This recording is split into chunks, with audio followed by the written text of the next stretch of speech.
Good morning students. Today I will read chapter 2 and I am going to read about animals. आज मैं animals के बारे में बताने जा रहा हूँ. Animals living things can move. जैसा कि आप लोग जानते हैं कि लिविंग थिंग्स एक सजीव प्राणी हैं. तो हम आगे बढ़ते हैं कि living things can move, eat food and produce young ones. The process of producing young ones is called reproduction. Different animals reproduce by different methods. Some animals lay eggs and some give birth to young ones. जैसा कि मैंने कहा कि सजीव प्राणी आगे बढ़ सकते हैं, भोजन कर सकते हैं और अपने जैसे बच्चे को भी जन्म दे सकते हैं. द प्रोसेस मतलब युवा मतलब the process of producing young ones is called reproduction. युवा पैदा करने की प्रक्रिया, बच्चे पैदा करने की प्रक्रिया को प्रजनन कहा जाता है. विभिन्न जानवर different animals reproduce by different methods. विभिन्न प्रकार के जानवर विभिन्न तरीके से बच्चे को जन्म देते हैं. Some animals lay eggs. कुछ जानवर अंडे देते हैं तो कुछ जानवर बच्चे को जन्म देते हैं.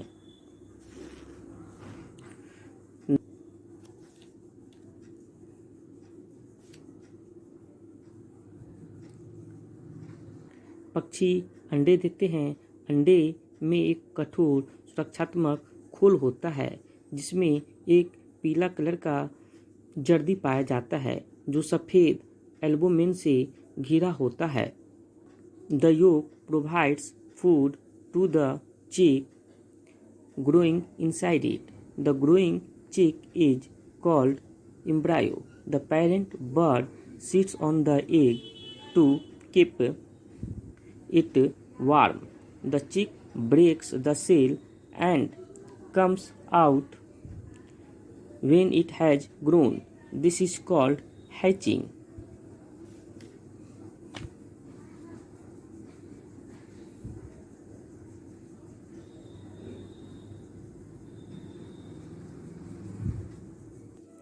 Now insects. अब कीड़े मकोड़े. Insects reproduce by laying eggs. Insects like butterfly and housefly have 4 stages in their life cycle. Example: egg, larva, pupa and adult. कीड़े मकोड़े भी अंडे देते हैं. Insects like butterfly. The egg is hatched into a larva. The young one looks different from the adult. जैसा कि मैंने कहा कि इंसेक्ट्स कीड़े मकोड़े जैसे कि बटरफ्लाई, तितली, हाउस फ्लाई, मक्खी जैसे कीड़े जो होते हैं उसके जीवन में 4 चरण होते हैं.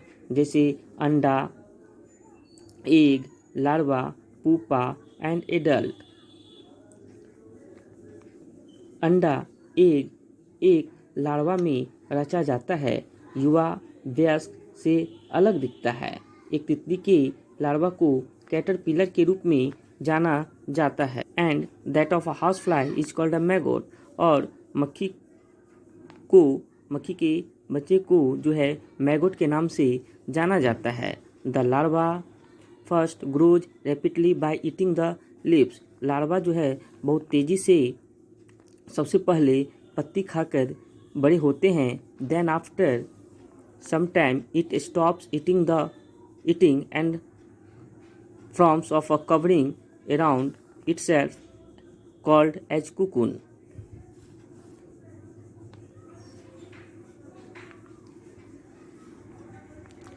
फिर कुछ समय बाद वो पत्ती खाना बंद कर देते हैं.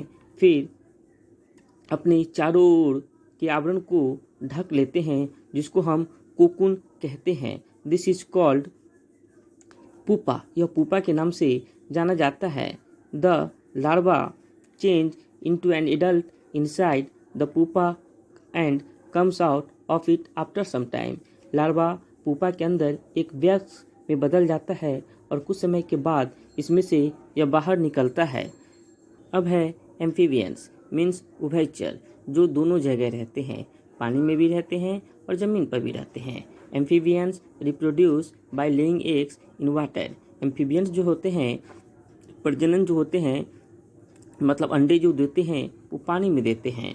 The young from which comes out of the egg is known as tadpole.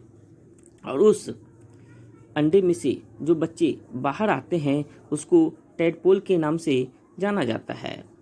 अब है fish. Fish also reproduce by laying thousand of eggs in water. मछली भी हजारों की संख्या में प्रजनन जो होती है, अंडे जो देती है वो पानी में ही देती है। But only few eggs grow into baby fish. लेकिन उनमें से कुछ ही अंडे में से बच्चे बाहर आते हैं, बाकी के अंडे जो होते हैं वो दूसरी मछलियों द्वारा उसका भोजन बना लेते हैं।